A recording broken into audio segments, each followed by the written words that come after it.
Salut les gens, comment ça va bien? Alors bon, ça essouffle un peu, il fait chaud. C'est la remise en route au potager, c'est assez physique.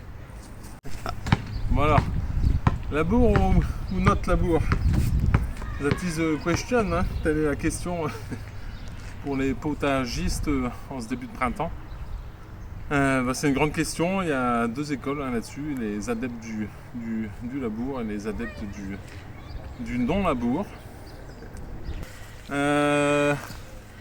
Donc du coup voilà, ouais, un peu deux écoles se disputent un peu en ce moment sur le sujet. Donc une petite vidéo pour déjà montrer qu'il n'y a pas que des gens qui font du potager en non-labour, en permaculture, paillage et tutti quanti. Donc certains comme moi ou peut-être d'autres font aussi du potager un peu à l'ancienne en utilisant du vieux matériel. Donc là un vieux stop de 1954 qui arrive vaillamment tous les ans à faire son petit boulot, c'est-à-dire labourer les 350 mètres carrés où on met les pommes de terre, dans le jardin. Alors donc forcément, moi je suis un adepte du labour. Alors pourquoi je suis un adepte du labour? Déjà c'est parce que c'est bien simple, c'est que sur 350 mètres carrés, si on veut être un minimum autonome, il n'y a pas le choix, il faut avoir une grande surface en pommes de terre.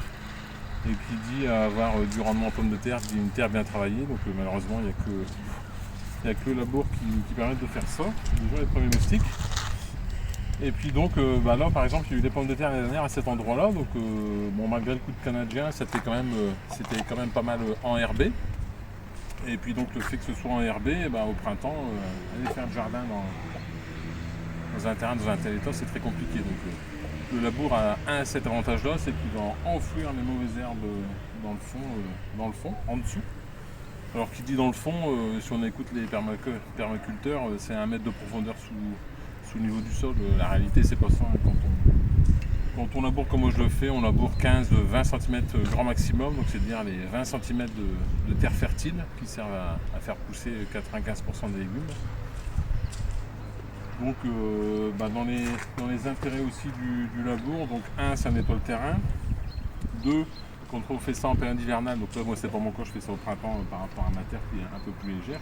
Ça permet aussi de tuer tous les insectes hivernants dans le sol. Donc quand vous avez des limaces, choses comme ça, vous labourez en plein hiver qui gèle, les limaces elles tiennent pas longtemps, quoi. Ça remet un bon coup dans le dos. Donc ça permet de nettoyer le sol. En plus, généralement, derrière, quand vous labourez, vous avez les oiseaux, rouge-gorge et autres, merles ou sansonnets qui viennent et qui se régalent de tous ces insectes qui plus tard vont attaquer les légumes en saison. Donc du coup, le troisième intérêt aussi du labour, donc quand sur une surface comme la mienne, vous étalez du fumier, du compost ou autre, le labour reste le meilleur moyen quand même de mélanger ce compost avec la terre en place. Donc n'en déplaise aux détracteurs du labour, le fait de mettre le fumier au fond du sillon, ça n'empêche pas du tout sa décomposition. Ça c'est une hérésie de dire ça.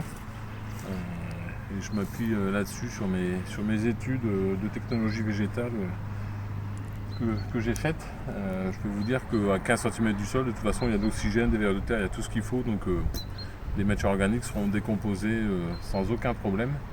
La preuve en est, c'est que je peux retourner mon terrain, on ne retrouve pas de matière organique issue des années précédentes. Donc voilà un petit peu moi mes 3 avantages principaux pour le labour. Et puis après le quatrième, c'est un plaisir personnel d'utiliser une vieille machine comme mes stops. Donc j'en ai une palanquée qui permet de faire différents travaux dans le potager. Vous verrez ça au fur et à mesure de la saison. Clairement après je suis pas je pense qu'il en faut pour tout le monde, pour tous les goûts. Donc je suis pas du tout contre la permaculture, même si j'ai essayé il y a une paire d'années avec une butte en lasagne. Mais alors entre les mulots, les limaces et autres, j'ai vite abandonné parce que le rendement prime sur le reste. Donc il faut quand même avoir de quoi se nourrir. Ça m'empêchera pas cette année de refaire à nouveau un essai donc sur une planche de culture que j'avais laissé sans herber. où je mettrai donc du carton, compost et puis paillage. Et puis on fera un essai pour voir ce que ça donne un peu par rapport à une culture classique. Je doute un peu moi avec mon sol. Alors il a un gros avantage, c'est qu'il consomme la matière organique à une vitesse phénoménale. Et ce que j'ai mis là cette année, au mois de septembre, on ne verra plus rien du tout. Et donc ça permettra de faire un peu une petite comparaison. Après, bon, les intérêts que je vais y trouver sur la permaculture et le paillage, le non-travail du sol, effectivement, c'est un gain de temps.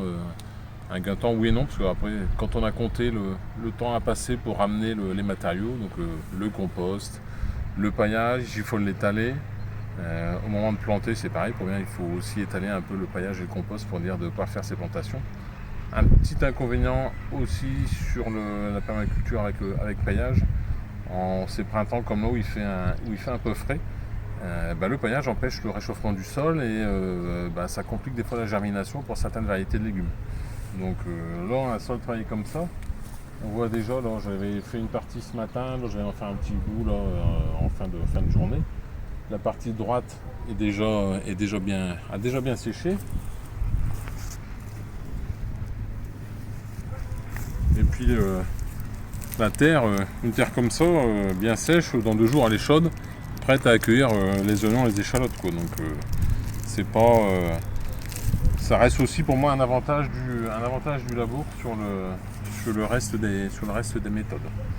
Bon, après comme je dis tout le temps, et je vais conclure là-dessus, à chacun sa méthode. Ce qu'il faut, c'est trouver une méthode qui convienne à sa façon de jardiner, autant qu'on a à y passer, et puis aussi à son sol, parce que on doit des fois adapter ces méthodes culturales au type de sol qu'on a chez soi. Voilà les gens, c'est pour découvrir un peu ma façon de préparer le jardin en ce printemps 2022. Je vous souhaite à tous un bon dimanche, puisque cette vidéo sortira dimanche. Surtout, si ça vous a plu, n'hésitez pas à vous abonner, liker mes vidéos. Et puis moi je vous dis à très bientôt, un mercredi pour la suite. Allez, tchuss les gens.